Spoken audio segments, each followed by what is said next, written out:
He's the president of Russia and therefore the leader of one of the most powerful armies in the entire world. He served as president for 16 years, and if you think that's impossible for a president to run for more than 2 terms, welcome to Russia. Oh, and we'll get into that in just a few seconds. Now, here are the secrets behind Vladimir Putin's insane security. Let's dive right into it, shall we? The presidential security.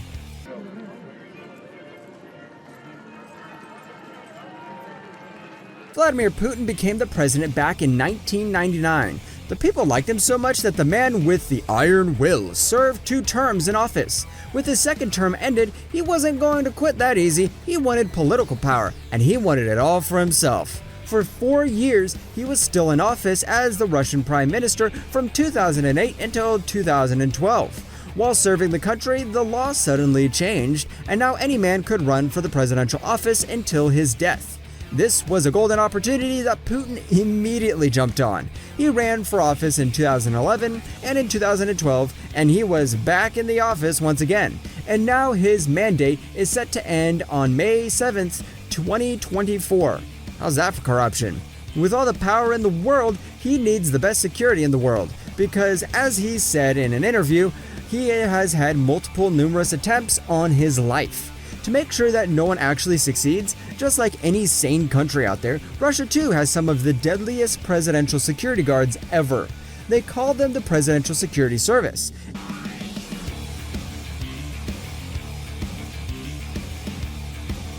And this Russian security agency is but one branch of the Federal Protective Service, or FSO for short.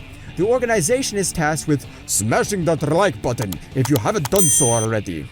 But no, this organization is tasked with the protection of several heads of state, including the Russian president and the Prime Minister of Russia.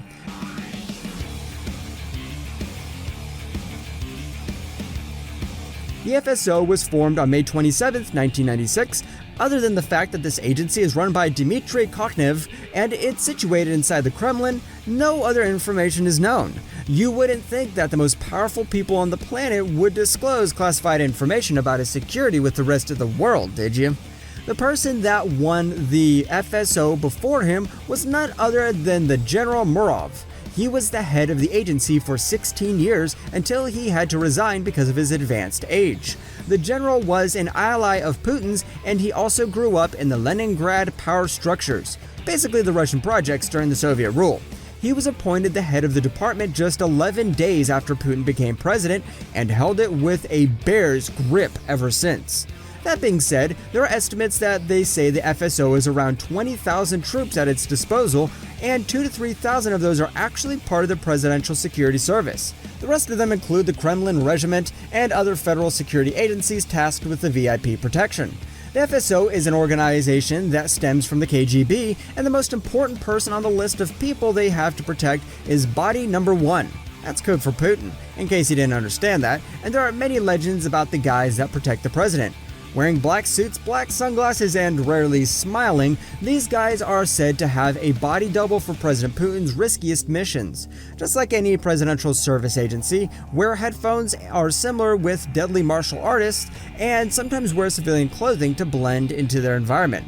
Now, the craziest things that we've heard the FSO was part of is a feud that sought to take control over billions of dollars worth of assets. In 2007, there was a conflict among the leading security agencies in the country, and in the end, the FSO took all controlling assets from the Presidential Property Management Department.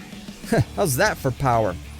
Plus, the FSO is said to control the black box, which is a small briefcase which the president can use the nuclear warheads at enemy territories, should a nuke war break out. Oh, and one more thing that we'd like to share with you. You see, the FSO is authorized to carry out investigative activities, wiretap any house they want, open letters, detain citizens, search homes, and confiscate cars. And whenever the president's in town, they control every apartment and tenant on Moscow's 12th Street, holding classified information on their citizens. Should someone decide to organize a coup, the FSO works closely with the intelligence agencies in the country to prevent that from ever happening. Aside from the dangerous security guards with black suits and sunglasses, Putin doesn't spare any expenses when it comes to his sweet ride. Putin's car.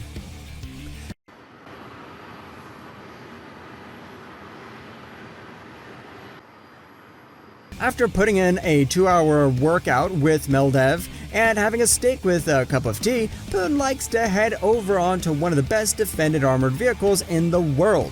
They call it the Presidential State Car, but it's just a Russian-built RS Senate. And no, that's not a Rolls-Royce. It's just that the company didn't have enough money to hire a good designer, so they thought they'd steal one from Rolls-Royce. Enough of the ribbing, let's talk about armored beasts. The Urus is a limousine that is said to have various life-saving and offensive measures, in case someone tries to pull some shenanigans on Putin.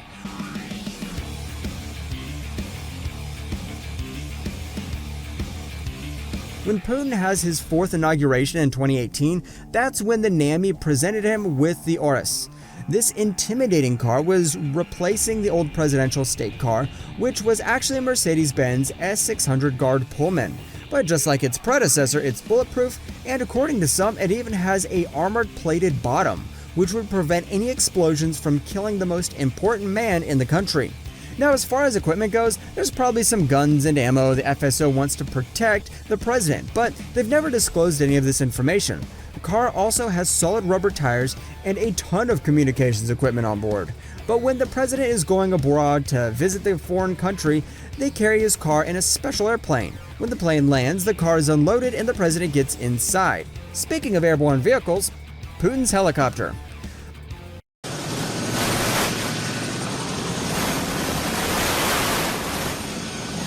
When Putin is not using his car to travel around the country, he's actually using one of his 2 Mi-8 helicopters. Yeah, you heard that right. Putin doesn't have one, but 2 specially designed helicopters with the iconic white, blue, and red stripes on them and the name Russia written across the body. However, this helicopter shouldn't be confused with the ordinary Mi-8 helicopters you usually see. The inside is fitted with luxurious leather seats, and it has a special table where the president holds his meeting while in the air. Now, even though the room inside is limited, he actually does have in-flight communications TV, a giant TV set on the wall, and everything from coffee makers to refrigerators. You know, in case he has a craving for a warm cup of joe. Now, when you consider that expensive-looking interior, you know the helicopter racked up a price tag considerably higher than the base Mi-8 model. Now, to show you Putin means business, the president was once seen sitting in a cockpit of one of his choppers. Now, we don't know if he was actually piloting the aircraft, but we don't think he can't. Putins Plane.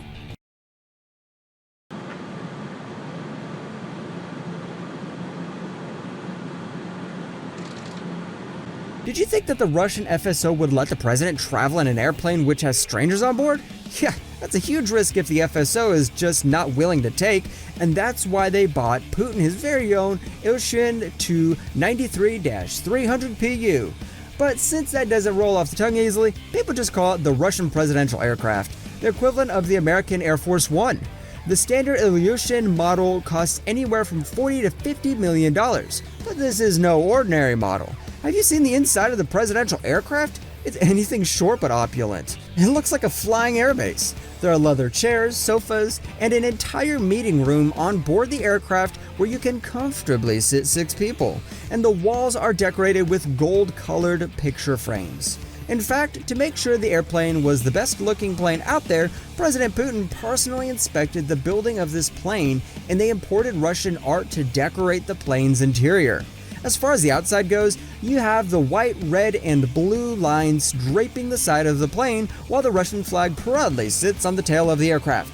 The name Russia is written in bright red colors across the middle of the airplane, just how a presidential aircraft should look like. Some sources claim that having a bedroom on board is not the biggest luxury.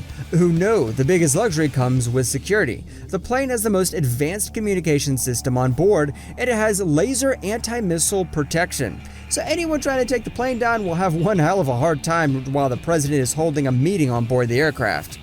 And on that note, we end this video. But hey, do you think Putin is the iron ruler of Russia? You can tell us in the comments section below. If you'd like more videos like these, don't forget to subscribe to our channel and hit that bell icon so you never miss any of them. And as always, thanks for watching, guys.